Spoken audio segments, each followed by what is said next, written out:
చాలామంది mixed talk వచ్చింది. ఎందుకంటే ఈ సినిమాని ఎక్కువ పొగిడింది ఏంటంటే ఫైట్ సీన్స్ బాగున్నాయంట. చాలా డిఫరెంట్గా అయితే ఫైట్ సీన్స్ అయితే తీశారంట. అలానే ఈ సినిమా కోసం మన రవితేజ చాలా మేకోవర్ అయ్యారు. చాలా లాంగ్ హెయిర్ పెంచారు. అలానే గడ్డం కూడా చాలా బాగా ఎక్కువ పెంచారు.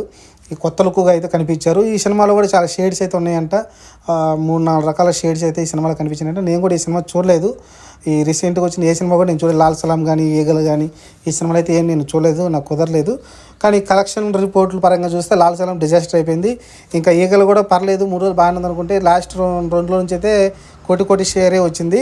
మరి ఇట్నే కొనసాగించి మళ్ళీ శుక్రవారం, శనివారం, అదే 3 రోజులు వీకెండ్లో కొన్ని మంచి ఒక 2 రోజులు మంచి రోజులు పడ్డా కూడా ఒక 5 కోట్ల గ్రాసు, 6 కోట్ల గ్రాస్ వచ్చిందంటే సినిమా అయితే హిట్ అనిపించుకుంటుంది.